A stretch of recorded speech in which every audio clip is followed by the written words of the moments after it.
Maryland's congressional delegation got to see the inside of ICE's Baltimore operations after allegations of inhumane conditions at that holding facility. This comes just weeks after the agency denied lawmakers access. Janae Reese on your corner outside the holding rooms downtown with more on what the lawmakers say they saw inside. According to the delegation, they weren't able to speak to any of the detainees inside of the building. They instead only saw them through a glass window while on tour, and they also left with more questions than answers. What we saw here was clearly a detention center. We saw people looking back at us, wondering who we were, why were we there, and what were we looking at.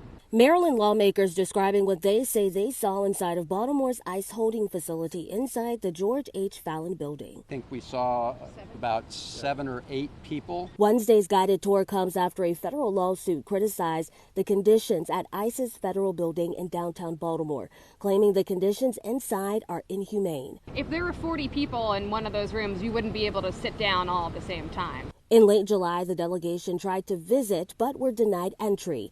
A spokesperson for the agency says the lawmakers arrived without giving advance notice. But Wednesday, leaders said otherwise. It's really disingenuous to say, well, you know, those guys never let us know they were coming. We did. Van Hollen argues the Baltimore holding facility serves as a detention center since people brought into the building have been held there for much longer. Here, the average is now 72 hours, and we've had reports of people being held here for at least 8 days. The delegation says during the tour they questioned the efficiency of the intake process and who exactly is being held. Clearly, they don't want us talking to the people who are detained here today and in the future. Some of our concerns was what happens with women who have sanitary needs, what happens to people who have daily medications that were not on them when they were apprehended, and what happens to those that come in not being classified by nationality.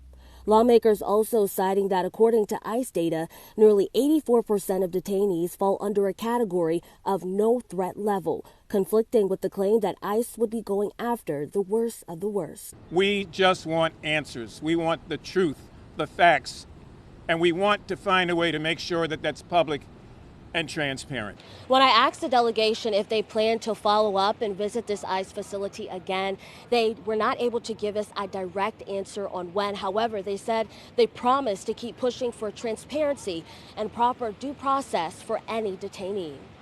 Reporting on your corner here in downtown Baltimore, I'm Janae Reese for WJZ. All right, thank you, Janae. Well.